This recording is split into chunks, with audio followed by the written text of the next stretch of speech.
राकेश ओलासर यांना निरोप देण्यासाठी या ठिकाणी जमलेलो आहोत. खरंच त्यांच्याकडून चार्ज घेताना आणि त्यांच्याबद्दलच्या भावना आपल्याकडून ऐकताना मला खरंच खूप आनंद होत आहे.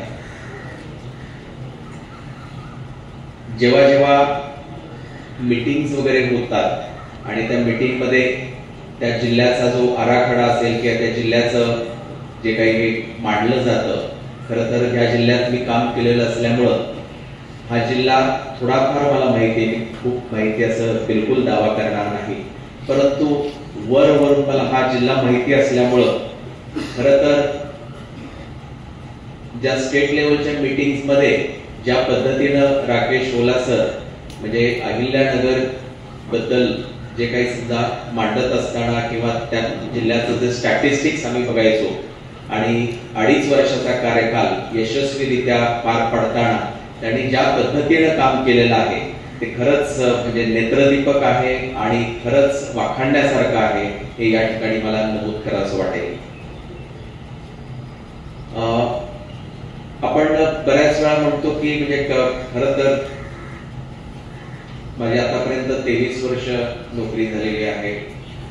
नागपूर, अकोला, अमरावती, संभाजीनगर, अहिल्यानगर, रायगड, मुंबई, सांगली, ज्यामध्ये म्हणजे आपण म्हणतो ना की पूर्वेपासून पश्चिमेपर्यंत सगळीकडे.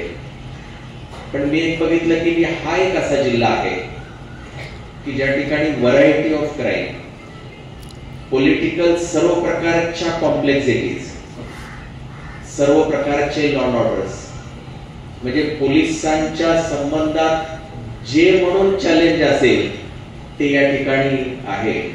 म्हणजे जसं म्हणेन की एखादा प्रोबेशनर असेल त्याच्यासाठी म्हणतो ना की एक म्हणजे त्याच्यासाठी एक शिकण्यासाठी इथं काय नाही असं नाही, असा हा एक आगळा वेगळा जिल्हा हा एक अहिल्यानगर.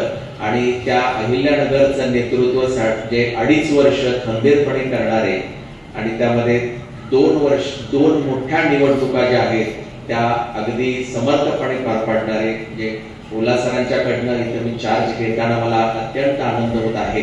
आणि खरं तर त्यांनी जी काही बैठक बसवून दिलेली आहे, एक चांगलं फाउंडेशन घालून दिलेलं आहे आणि त्याच्यावरती खरं तर काय की बऱ्याच त्यांनी ज्या गोष्टी घालून दिलेल्या आहेत त्याच्यातून मला फक्त पुढे चालायचंय. मला असं वाटतं की मला नवीन फार काही करायची गरज पडणार नाही आणि मी फार काही म्हणजे नवीन करणार पण नाही. या सगळ्या म्हणजे तो काय की खरं तर म्हणजे इथं डे टू डे आपण गोष्टी जर आपण करत राहिलो तेच खूप आहे. नवीन करायला मला वाटतं की फार आपल्याला हे राहणार नाही, कारण इतका मोठा क्राईम, इतका लॉ अँड ऑर्डर आणि तुम्ही सगळेजण मी आता म्हणजे तुमच्या ह्या गोष्टी ऐकतोय, तुम्ही सगळेजण समर्थ आहात म्हणजे हे सगळं पेलण्यासाठी.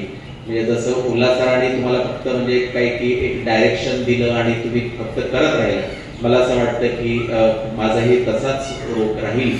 आपण लोकांना एक चांगलं म्हणजे आपण म्हणतो ना की म्हणजे आपल्या लोकांच्याकडनं शेवटी काय की आपल्या याच्यामध्ये जसं काय की आपण IPS असो किंवा मकोसे असो, जो से जो आहे तो म्हणजे सेवा आहे, टू सर्व द पीपल. त्याच्या लोकांच्या ज्या आपल्याकडनं अपेक्षा आहेत तर त्या अपेक्षांना आपण म्हणजे काय की आपण त्यांच्या खात्रीमध्ये आपण म्हणजे हे म्हणतो ना की त्यांच्या एक परसेप्शन आहे म्हणजे कमी जास्त असतं. म्हणजे काही की मी रायगड जिल्ह्यातून आलो, काही लोक चांगले म्हणतील, काही लोक मिश्र प्रतिक्रिया असतील, पण किमान लोकांना जे आहे तर ते आपण एक चांगली सेवा देण्याचा निश्चित आपण प्रयत्न करू.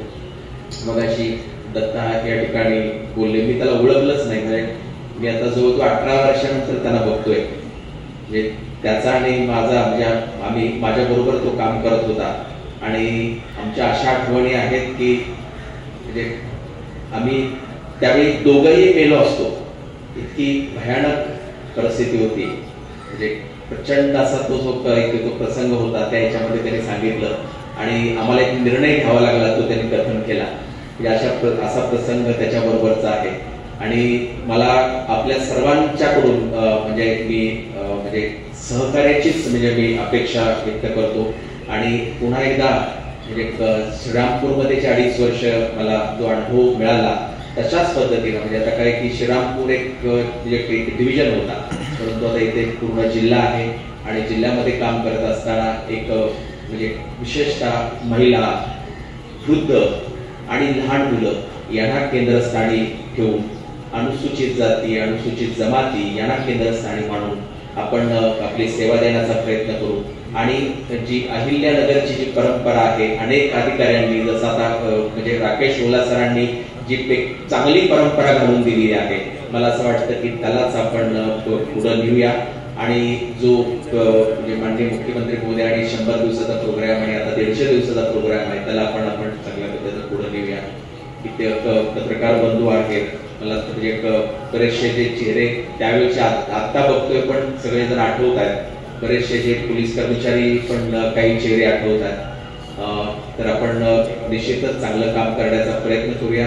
मी पुन्हा एकदा राकेश ओला सरांना म्हणजे त्यांच्या पुढच्या वाटचालीसाठी खूप खूप शुभेच्छा देतो आणि या ठिकाणी थांबतो. जय हिंद, जय महाराष्ट्र.